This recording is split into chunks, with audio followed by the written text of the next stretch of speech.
Welcome into the DNVR Rockies Podcast. I am your host, Suzie Hunter. It is the day before Thanksgiving here. And of course, I've got a special co-host right here. Yeah, that's right. This is my nephew, Bradley. I'm so thankful for him because he is amazing. Oh, thank goodness. He's taking my microphone. Fun fact about Bradley, we all freaked out the other day because my sister sent us a video of him throwing a ball with his left hand. And believe it or not, he actually eats with his left hand too. So we're like, we're going to be millionaires. That's right. He's so cute. Oh my gosh. He's obviously rocking an Eagles hat right now. And this little toy that says my first sports bag. It's so cute. We're obviously a super sporty family. He's more of a hoops fan though, right? You more of a hoops fan? Yeah. Yeah. He's also trying to really get into whatever he can. He's so curious. But yeah, guys, let me know in the chat what you are thankful for, because obviously we are doing a live show right here before Thanksgiving. But Eric in the chat, happy Thanksgiving. Thanks for joining. Oh my goodness. Exactly. Happy Thanksgiving. Yes. Bradley is drooling all over the place right now, too. He turned a year old yesterday. I know. Our little Scorpio King. That's my sister wiping the drool. Yeah, I know. Yes, you tell him. All right, so Bradley's actually going to do the rest of the podcast. All right, Bradley, what can you tell us about the Colorado Rockies? And what are we going to do about our pitching depth next year? Mm-hmm. Yeah, there are no words. You're having so much fun. Yeah. He does this fake laugh. It's so great. He's a Sag cusp, so I think he's going to be a great performer. Yes. All right, we should probably talk about a little bit of baseball. I think, Heather, are you going to take him back? Yeah, you are dying to just get some runs out. Yes.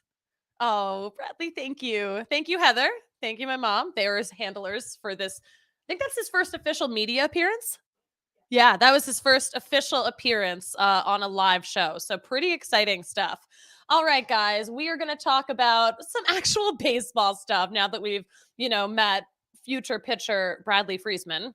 We're going to get into a little Women in Sports Wednesday. The amazing Hannah Wing of the Texas Rangers is joining the show to tell us about all her rings.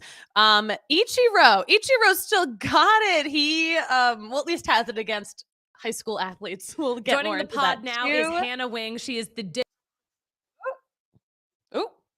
okay, we're good. Hello, we're back. And what else are we saying? Listen, there was a starting pitcher rather, rumored to be linked to the Rockies, but he signed with another team. And of course, we've got our pulse on the rest of the NL West too. The Padres have a new manager.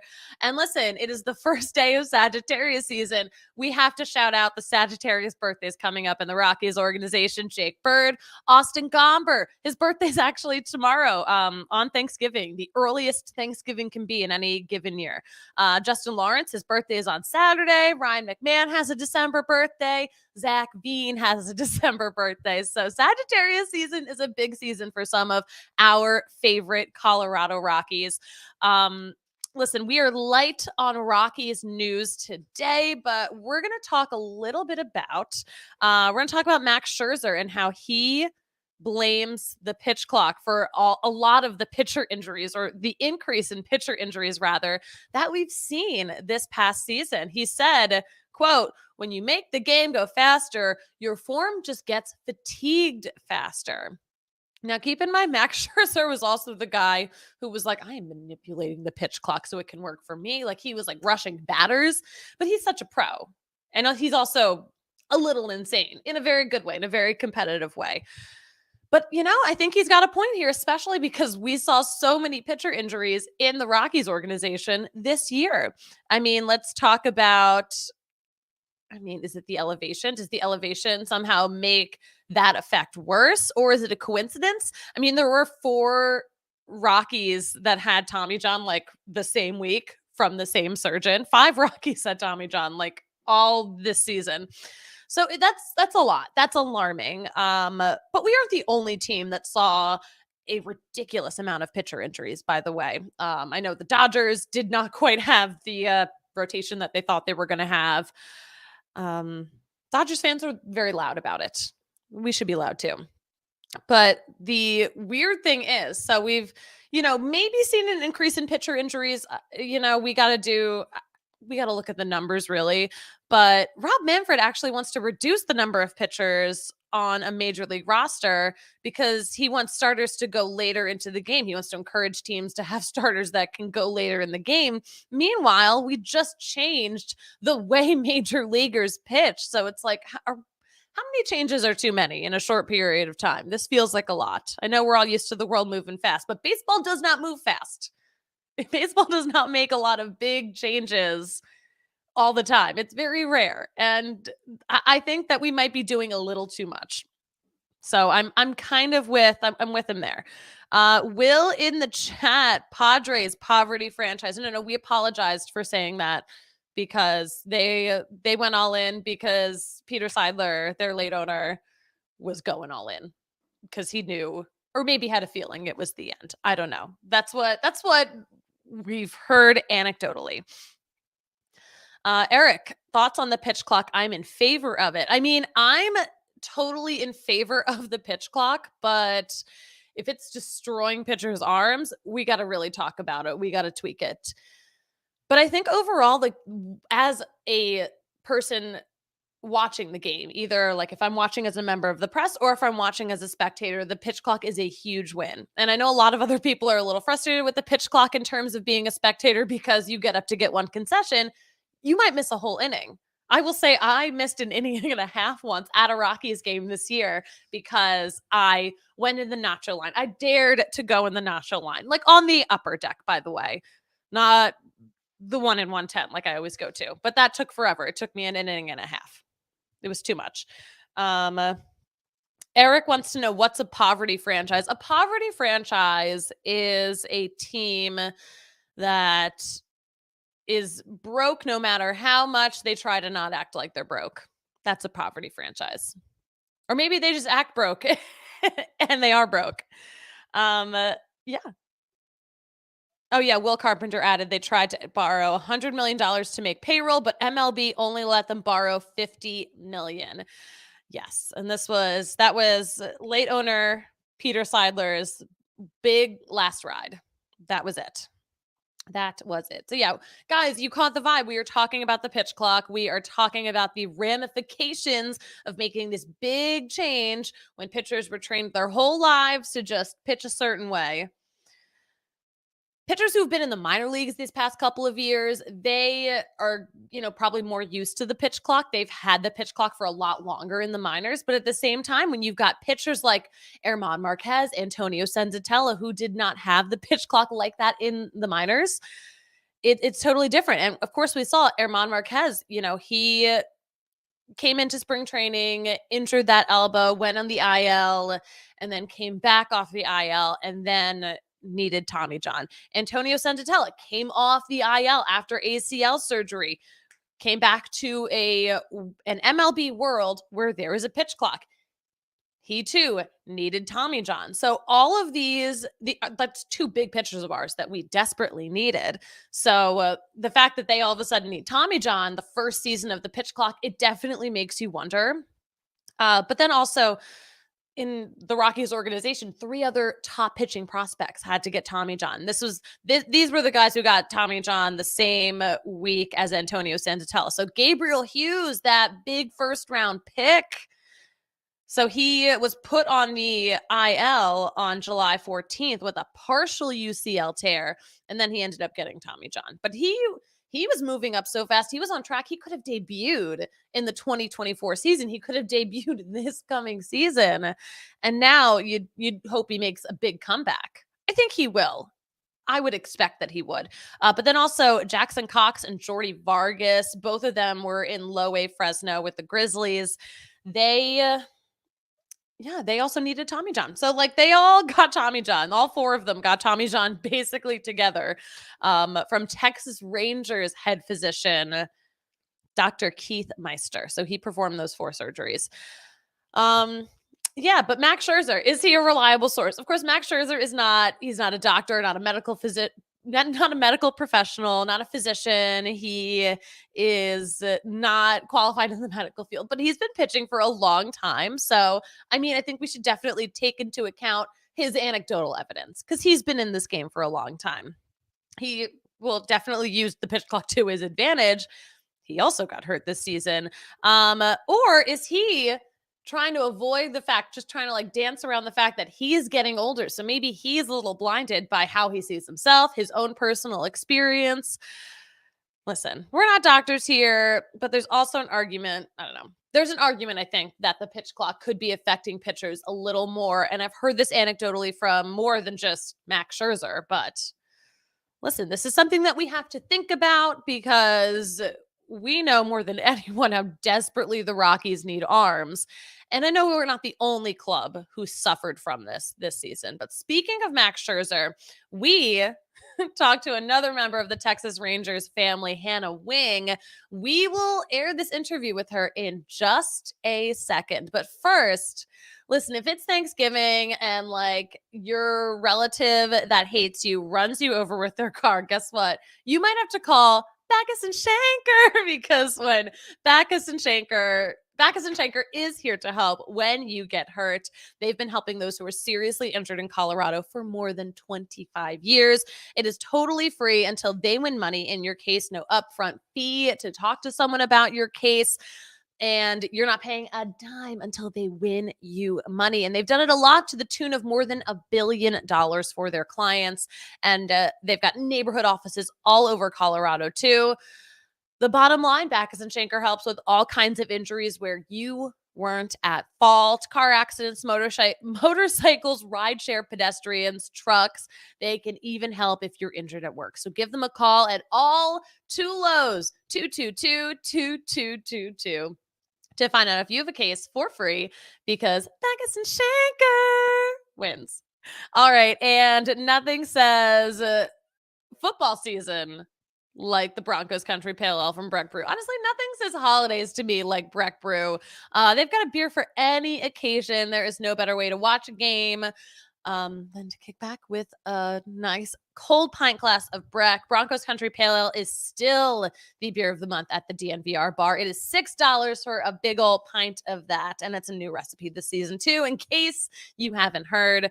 But Breck has been making beer right here in Colorado for more than 33 years. Made with 100% renewable energy too, because they care about Colorado, and I love that. But check out the beer locator at breckbrew.com to find a brew near you. Wherever you're traveling, I would bet good money that you're going to be able to find Breckenridge Brewery beer. All right.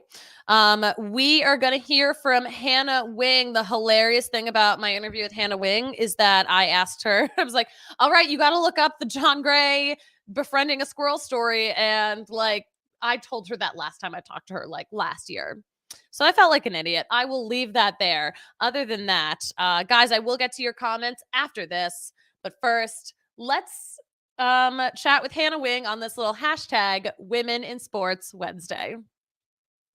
Joining the pod now is Hannah Wing. She is the digital and in-game host for the World Series champion Texas Rangers. And I see you rocking the new sweatshirt. Hannah, how are you enjoying your off season? Hi, thank you so much for having me. You know what? The off season is a lot shorter than what we're used to. Usually October looks a little bit different for us, but would not trade it for the world. The past couple weeks have been so much fun, but it's definitely nice to have some downtime, especially after all that travel. So much travel. And of course, you had such a busy season yourself personally, because no one got more rings than Hannah Wing. You got married in season 2. What a whirlwind. Congratulations. Thank you. It's been a lot of fun. I joked earlier on in the season, I said, I want to get 2 rings this year. And, you know, you never know if you're going to get a World Series title whenever you work in baseball or what that timeline looks like. And it just worked out so well for us. And I'm super excited to have a ring on both hands. I love that. Yes, congratulations. I do want to talk about the timeline in terms of the Rangers, because one of the biggest stories, one of the coolest stories has been that this is a Rangers team that just won it all and just a couple of seasons ago had lost more than 100 games. So, I mean, take me through your perspective on the Rangers whirlwind. Yeah, it's been crazy. So, I mean, last season we lost 94 games. We had Corey Seager and Marcus Semien come in for their first season. So we knew things were going to get better, but there was obviously a lot on the pitching side we had to work through as well. And the offseason happened. We went out and got DeGrom. We got Scherzer at the trade deadline. And just all the pieces came together perfectly. And obviously we had some injuries along the way, as many teams do. But the fact that we were able to turn things around so quickly has been so much fun to be a part of. It still just doesn't feel real, but I also think that in addition to the new players that we got throughout the deadline and in the offseason, I think that Bruce Bochy has a really big part of it as well. Oh my gosh, Bruce Bochy, a legend, another legend, at least like from our perspective, probably from your perspective now. I'm going to ask you about it. Jon Gray, our old friend Jon Gray, the hero. I see him as the hero of the World Series because I don't know if the Rangers would have won it in 5 without what he did. How have you liked, working alongside Jon Gray? He is so kind. He and his wife, Jacqueline, are just amazing people. I love that they have little Yorkies at home, which is so funny because on the mound, his walk-up song is like super scary screamo. And then, you see him and you're like, wow, this guy's insane. And he's just so awesome to watch on the mound and contributed in such a big way in the World Series. But he and his wife are just the kindest people.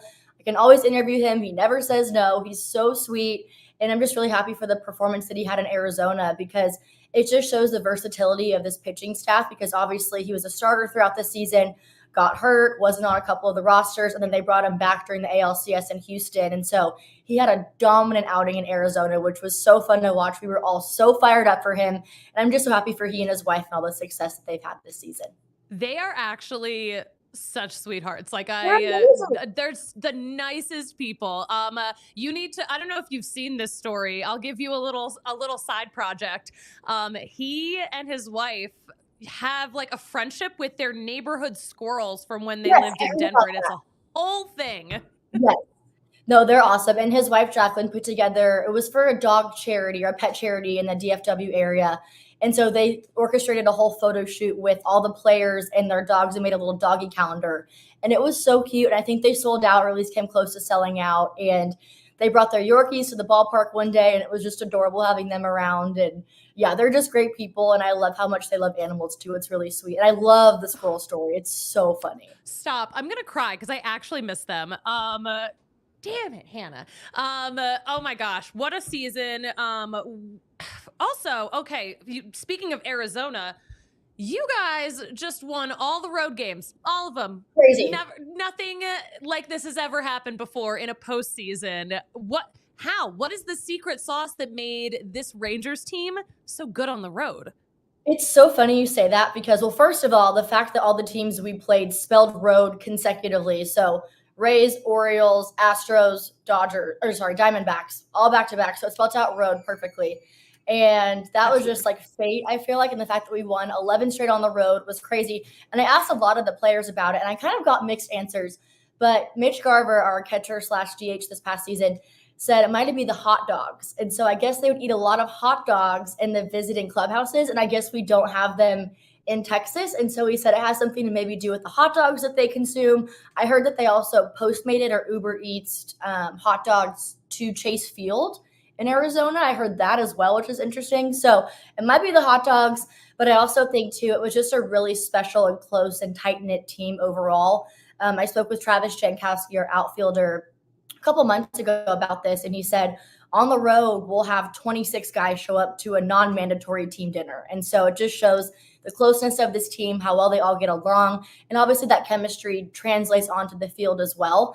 But I think it's just a mix of maybe having less distractions away from their kids and families and just kind of being united on the road together, and probably also the hot dogs too. The hot dogs. This could be game-changing for players across the league. I thought it was really funny. I was like, what are the odds of that happening? So yeah, I guess we ordered hot dogs when we played the Diamondbacks. I'm not sure about Baltimore, Tampa, and Houston, but I'm assuming that we had some hot dog power there too. You never know. Fascinating. I always love what's going on especially like on the road in the visiting clubhouse, like what the cuisine, like I know, Oh, oh my gosh, it's this is so funny you hilarious. say that. I always ask our visiting clubbies. So I'll finish up like one of my hits down during home games in left field. So I'll walk through the tunnel, usually in the 5th or 6th inning. And by then, the clubbies on the visitor side are already setting up the post game meal. So I always ask them what they're getting, like every single game without fail. I'm like, what is this team getting tonight? What are they getting tomorrow? The whole rundown of the menu. It's just crazy. And they're eating good over there. That's for sure. Yeah, you know what? They better be eating good. They deserve it. And they fueled themselves all the way to a World Series championship. Did you have fun at the parade? It was so fun. It just all happened so fast. We were in Arizona on Wednesday, won it all that night, flew home Thursday, which was awesome. And then the parade was Friday. So it was a really, really quick turnaround. I want to say we had between 500 and 7,000 people. Sorry, 700,000. 7,000 would be kind of sad. 700,000 people come to Arlington, which was so special. Just having them line the streets. I walked up and down the streets the morning of, and some people even camped out the night before and broke down barricades, which I don't really recommend, obviously, but people did it anyways, and they wanted to get a good spot. And everyone was so excited to see the players come by. And then Corey Seager had his mic drop moment, and everybody just lost it. So it was a really special day, especially in Arlington, because a lot of people live either on the Dallas side or the Fort Worth side. So the fact that that many people drove in for it was just so telling of how strong our fan base is and how excited people are. Yeah, that's amazing. You know what? You need a little bit of illegal activity to prove that your fans are really diehard. Just a touch, you know. People are cutting off the zip ties on signage and climbing up signs and sitting on buildings. And I was like, I don't know about that, but they wanted to see everything and get a bird's eye view, I guess. All's well that ends well, right? Listen, Thanksgiving is coming up. What are your Thanksgiving plans, Hannah?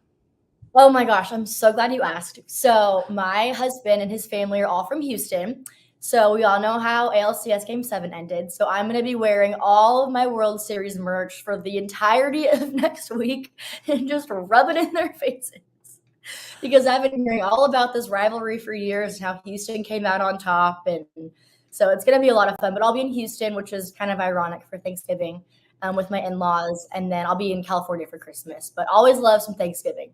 I did not realize that you married into a Houston family. That must have been a very touchy postseason for you. Yes, it was. I was blowing up our group chat because usually it's the opposite way. And my father-in-law was like, oh, I started off because in our team store, we had the ALCS shirts that had our logo and the Houston logo on them. And I sent them a picture and I said, hey, if y'all want to commemorate Game 7, I have just the thing for you, but it might be cheaper at the Houston store. And they were like, oh my gosh, of course he went there. And then we started this whole battle about merchandise and how they have all these World Series polos and all this stuff. And it was pretty funny. But yeah, I'll be in Houston for sure, which is very ironic. My now husband, when we first started dating, he came to a Rangers-Astros game and wore an Astros shirt because they had won the World Series the year prior. So they were still riding that high. And I gave him fake tickets because I said, if I work for the Rangers, you're not wearing anything but either neutral colors or Ranger stuff. So he learned very early on. Tell him. Yep. I love that. And congratulations to you. I thought it was such a fun World Series. The Rangers made it even more fun. But enjoy the rest of your off season. I hope we check in with you soon. Thank you. Great to talk with you. Thanks. Oh my gosh. She is a gem. I'm so grateful that she was able to pop in here. But yeah, guys, we are going to get into some more baseball headlines in just a second. But first, let's mention our friends at Breckenridge Distillery because I like to live my life #après anywhere. It's a lifestyle. By the way, Breckenridge Distillery still has an incredible contest going on. You still have a little bit of time to enter. You can win 2 tickets to the Breckenridge Bourbon Whiskey Suite for the Broncos Chargers game on New Year's Eve. Because of course, Breckenridge Bourbon is the official bourbon of the Denver Broncos. But they are going to hook you up with some tickets. All you have to do is post your favorite Broncos photo on Instagram and Facebook using the hashtag Broncos Bourbon. And on December 1st, it's going to be narrowed down to 10 favorites, down to the wire, guys. Get those entries in now. But yeah, head to the link in the description of this podcast. inside BreckenridgeDistillery.com, but it'll be a lot easier for you to find it if you click the link in the description of this podcast. By the way, they've got a new vodka, the Broncos Blizzard, commemorating the first white alternate Broncos helmets. That sounds good to me, guys. Check out Breckenridge Distillery products because you can find them in all 50 states. I can grab some for Thanksgiving out here in Charlotte if I want, but shop your local retailer or visit BreckenridgeDistillery.com for home delivery of award-winning Breckenridge spirits. Pray anywhere. And we should also shout out our friends at Shady Rays. Guys, they have a great Black Friday sale going on right now. It's their biggest sale of the year. So you can get, go to their website. But yeah, they've got the most incredible gear. It is built to last. And it's an independent sunglass company too. But they have the best protection plan. If you lose them or break them, they will replace them. Even day one, no questions asked. They're here for our clumsy and or forgetful folks. Yeah, wear your Shady Rays with confidence. They have your back long after you purchase. And even if you buy a pair and you are not feeling them, send them back, just straight up return them or exchange them totally for free within 30 days. You can check out their whole collection at the Park Meadows Mall. They've got a store there, or you can shop online like I always do. But Shady Rays is currently in their biggest sale of the year for Black Friday. Don't miss out on the best deals for shades, snow goggles, and prescription sunglasses. Go to shadyrays.com and try for yourself the shades rated 5 stars by more than 250,000 people. All right. So let's get into some baseball headlines. Ichiro Suzuki still he's still got some gas left in the tank, that's for sure. He pitched against the best high school girls team in Japan. 9 innings pitched, allowed 5 hits, no earned runs, 2 walks, 9 strikeouts through 116 pitches. This man is 50 years old. That I'm wowed that he could still do this. Honestly, like he was topping out at 86 miles an hour. He still has a slider. I think I might have that tweet in the outline. I might not. But yeah, he's still, if not, I'll share it on Twitter because of course Pitching Ninja got his hands on the Ichiro slider. Yeah, also he batted 2, recorded 2 hits. So yeah, he's 50 years old.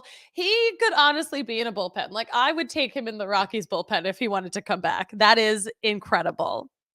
But yeah, women's baseball is actually gaining exponential popularity in Japan right now. Not women's softball, women's baseball. I think that is so fun. I love this. I want to see more women in baseball and in softball too, but this is so fun. I cannot believe Ichiro is still cooking like this. Let me know in the chat if you think he would be a good signing for the Rockies. There was a rumor that the Rockies were interested in Kyle Gibson. That rumor was short-lived because he signed a 1-year deal the other day with the St. Louis Cardinals. They've got some starters that they've just acquired. They just picked up Lance Lynn earlier this week too. And also, speaking of people formerly associated with the Cardinals, Mike Schilt is the new Padres manager. He was, by the way, one of those National League Manager of the Year winners from just a few years ago when he was with the Cardinals, who doesn't work there anymore. Yeah, he joined the Padres last year as an assistant coach, by the way, hashtag in case you missed it. This will be his second stint as a manager in the majors. He already managed the Cardinals from 2018 to 2021. He also led St. Louis to 2 90-win seasons. In 2 of those full seasons, because of course, keep in mind, he had a pandemic shortened season in there. But the Cardinals parted ways with him after the wild card berth in 2021. So I think they parted with him a little too soon. I think they really should have just kept him around if they could have. because they're not in good shape now. That's for freaking sure. Yeah. Crazy, crazy stuff. Yeah. Padres, new manager, Mike Schilt. I think that's a good move for them. I think that it will be a pretty good move for them. It only took a year, but Francisco Lindor has he's cleared a debt of his. He owed Jeff McNeil a car. So he had promised his Mets teammate that if he won a batting title, he would get him a car. He finally made good on that more than a year later, got him a brand new Ford Bronco. I love stuff like this. I will say, though, when Nolan Jones had a bet going with Chris Bryant made good on that much quicker. Much, much quicker. All right, we got some trade rumors. We'll visit the rumor mill in just a second, but I'm going to address some of the comments. So I can already tell some of these are real wild. Eric did ask earlier in the chat, are we going to do live Rockies podcasts in December? Abso-fucking-lutely. We are doing live podcasts. More live than not live, I promise. We'll probably have some pre-recorded shows for you, maybe closer to the holidays, but maybe not. You won't know until it's happening. I won't know until it's happening because I haven't thought that far ahead yet. But we will still have live shows almost every freaking day. Don't you worry. These are some. Oh my gosh, is that Joe in the chat? Thankful we got to meet this year. Happy Thanksgiving to you and the fam. Happy Thanksgiving to you too, Joe. You're great. All right, Eric in the chat. I think that was really stupid for the Cardinals to fire Mike Schilt. What do you think? Yeah, I think they parted with him too soon. I think they were doing well. I think it seems like they expected more than the team getting in with a wild card win over winning the National League Central. It seemed like they just wanted more, but what they got was less. I think they should have stuck with him because he brought that team to several 90-win seasons, and that is huge. I mean, we as Rockies fans would kill for a 90-win season right now. My gosh, we would kill for a wild card berth. So the fact that they parted with a guy when all he was able to accomplish was a visit to a wild card game. No, they parted with him too soon. I think this will be a good move for the Cardinals. Tell me if I'm wrong, though. The comments are always open. I have bad takes all the time, but I think this is a good one. But yeah, happy Thanksgiving, everyone. I put this out there at the start of the show. Let me know what you're thankful for, either baseball-wise or otherwise. But we got a lot of really good comments in the chat here. Let's get into the rumor mill, the transactions, or things that people are buzzing about right now. This has been a really quiet week in terms of baseball transactions. Really, like, the biggest move was Kyle Gibson, I guess. There you go. But there's a rumor. That Bo Bichette is the Chicago Cubs are interested in Bo Bichette, is what I meant to say. Matt Cozy of Locked on Cubs reported this first, hearing rumors that the Cubs have talked to Blue Jays about Bichette. He would play third base for the Cubs. But Bichette is also signed through 2025. So he could bring a really big return back to the Toronto Blue Jays. Also, I think it would be so much fun if we saw Bo Bichette play at Coors Field a little more. Because if he's in the National League, we'll see him a couple of times a year. And I think that's so fun. I think Bo Bichette deserves to spend more time at Coors Field because of his family. Because of his family. There's another rumor that the Dodgers are seriously interested in signing both Ohtani and big international free agent Yamamoto. So, by the way, everywhere that Yamamoto has played, he has won it all, which is very impressive. National champion in Japan, an Olympic gold medalist, and of course, Japan won the World Baseball Classic earlier this year. That was earlier this year. That feels like forever ago. So we will see. They probably could afford it. They probably have the cachet to be like, we are winners in general, even though we've only won this one season in recent years or this one World Series in recent years. And it was the the Mickey Mouse World Series. But yeah, there's another rumor, though, that Shohei Ohtani will take secret meetings with teams, and it will be held against a team if it's leaked that Shohei took a meeting with them. If this is true, this is fantastic. This is like Taylor Swift status right here. You can only pull this off if you are the biggest star. And I love that if this is true, I love that he's setting a boundary, being like, do not advertise that I am talking to you. Just let me talk to you. Ohtani is one of the most fascinating people on earth, and I love that. Eric in the chat, I think Todd Helton will eventually get in the Hall of Fame. What do you think? I really think it's going to be this year. We have to remember he was 11 votes shy of getting that 75% vote this year. So I think 2024 is the year that he becomes a Hall of Fame inductee. I think it's going to happen. I really do. Oh, yes. Will in the chat. Matt Holliday now on the Hall of Fame ballot next to Todd Helton. We are now old as fuck. Yeah, we are old as fuck. When I saw Matt Holliday's name on the ballot, that one hit me. I was like, no. This is too soon. He's too young. He could still play if he wanted to. He was not playing that long ago. Oh my gosh. He's great. He's great too. This is going to be fun. I'm excited for Hall of Fame voting season. And of course, we're going to have a party at the bar too for that vote announcement day in January. I think it's January 24th. Don't quote me on that. Keep an eye on our Twitter or Google it on your own. Monfort sneaking Ohtani into Columbine Steakhouse. That would be such a great visual. I wonder. I really wonder. Oh my gosh. It's been, by the way, if you've been watching us on YouTube, it has been so dreary in my makeshift studio because it's been so dark out. It's been rainy out. The light finally came out. So now I don't look like I am just like sitting at a dark computer. It was a really weird look. Now it's looking a little better. Any other rumors? I think that's it on the rumors right now. I think that is it. Guys, before we part ways, I got to tell you about DNVR's huge Black Friday sale. The sale starts on Friday. Goes from the 24th to the 27th. Shirts are up to 90% off. Team gear, at least 20% off. DNVR gear, 33% off.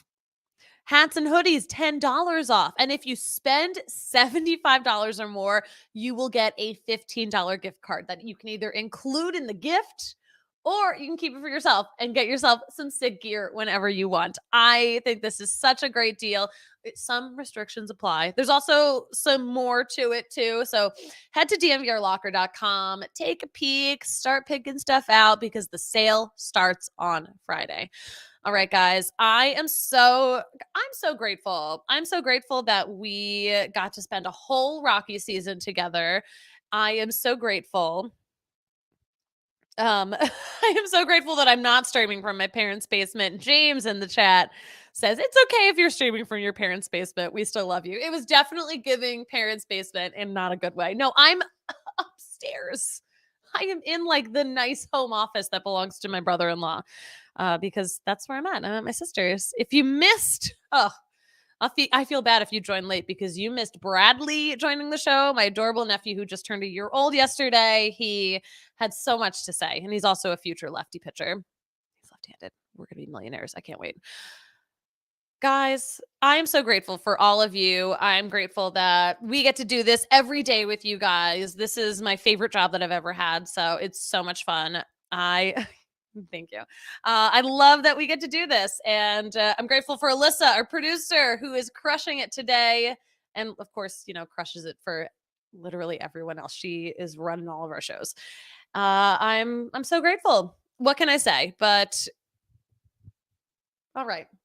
We're gonna wrap it up. We're gonna wrap it up because I have 10 pounds of potatoes to peel at dawn tomorrow. So I really do have to get going. Make sure you can follow me at the Suzie Hunter on all platforms. Follow at DNVR_Rockies on Twitter for all of the latest Rockies news, all the latest baseball headlines, and more. And you know what I like to say about closing out a show? I say, fuck it, we ball, fam. I will talk to you guys. I don't know when I'll talk to you, but Patrick will definitely talk to you on Black Friday. Have a good Thanksgiving.